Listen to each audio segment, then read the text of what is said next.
इस समय देश में रिकॉर्ड स्तर पर बेरोजगारी पहुंच गई है और यह कहा जाए कि बेरोजगारी की दर लॉकडाउन के दौर से भी अधिक हो गई है तो गलत नहीं होगा। यदि हम आज बात करें देश में बेरोजगारी की हालत क्या है, तो हम देख रहे हैं कि पिछले कुछ दिनों से रेलवे की परीक्षा में गड़बड़ी के बाद यूपी और बिहार के नौजवान प्रदर्शन कर रहे हैं और उनका ये विरोध प्रदर्शन रेलवे स्टेशन को नुकसान पहुंचाने, उपद्रव करने और ट्रेनें को जलाने तक पहुंच गया है। क्या सिर्फ एक परीक्षा में हुई गड़बड़ी से ये युवा नाराज हैं? नहीं, वास्तव में युवाओं में गुस्से की जो सबसे बड़ी वजह है वो बेरोजगारी है, जो इस वक्त रिकॉर्ड स्तर पर है।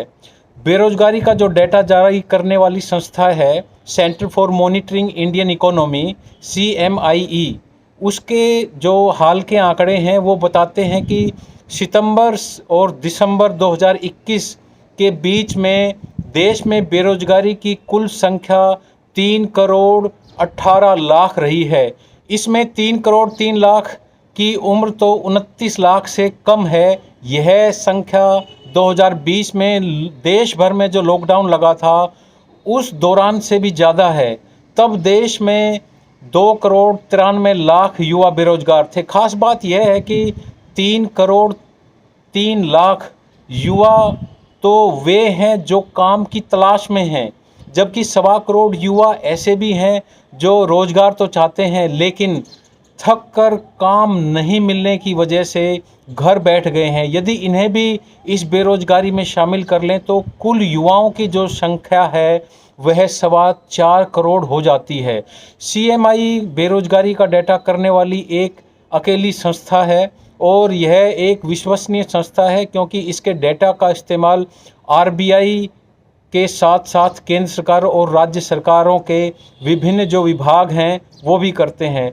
तो इन सब जानकारी से हमें जो तथ्य हैं जो चौंकाने वाले हैं वो ये हैं कि कुल बेरोजगारी में 95% 29 साल से कम उम्र के युवा हैं और इस समय 1 करोड़ 18 लाख से ज़्यादा ग्रेजुएट्स हैं, वो बेरोजगार हैं और 1.25 करोड़ ने तो अपने काम की तलाश ही बंद कर दी है।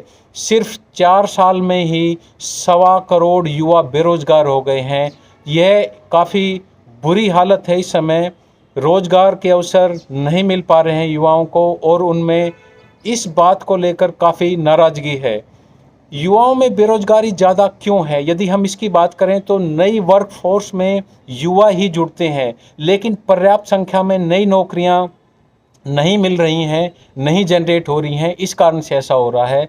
और इस बेरोजगारी में देखें तो ग्रेजुएट्स काफ़ी ज़्यादा हैं। कम पढ़ा लिखा युवा छोटा मोटा काम शुरू कर लेता है लेकिन पढ़े लिखे युवा अपनी योग्यता के अनुसार नौकरी को तलाशने की कोशिश करते हैं। नौकरी नहीं तलाशने वाले बेरोजगारों की संख्या ज़्यादा क्यों है? यदि इसको हम देखें तो लंबे समय तक काम की तलाश के बाद भी नाकाम रह गए जो युवा हैं, जो निराश हो चुके हैं, वो अब नौकरी तलाशने भी नहीं आ रहे हैं। आखिर यह बेरोजगारी बढ़ने का कारण क्या है? कुछ साल से अर्थव्यवस्था एक बैलेंस तरीके से नहीं बढ़ रही है आगे की तरफ और यही एक प्रमुख कारण है बेरोजगारी का। कंस्ट्रक्शन, टूरिज़्म, हॉस्पिटलिटी जैसे जो इकोनॉमी के सेक्टर्स हैं उनमें बिजनेस अर्थव्यवस्था की रफ्तार के मुकाबले काफ़ी कम रफ्तार से बढ़ रहा है। जब तक इन सेक्टर्स की, इन क्षेत्रों की हालत नहीं सुधरेगी, बेरोजगारी की समस्या बनी रहेगी। इसलिए सरकार को चाहिए कि जो मनरेगा जैसी स्कीम्स हैं उसके लिए बजट को बढ़ाए, फर्टिलाइज़र जैसी सब्सिडी को जारी रखे ताकि कृषि क्षेत्र को थोड़ी सहायता मिले। इसी प्रकार से शहरी बेरोजगारी को दूर करने के लिए, शहरी गरीबों को काम देने और उनकी आय को बढ़ाने के लिए भी सरकार को उपाय करने होंगे।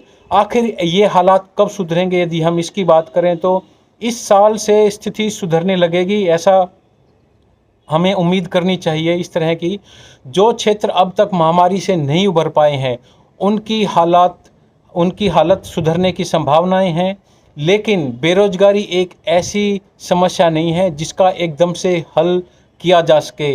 अभी निकट भविष्य में तो ऐसा नज़र नहीं आ रहा है जहां सभी राजनीतिक पार्टियां सिर्फ और सिर्फ चुनावों को साधने में लगी हुई हैं। युवाओं की जो बेरोजगारी है फ़िलहाल इन राजनीतिक पार्टियों को नहीं दिखाई दे रही है।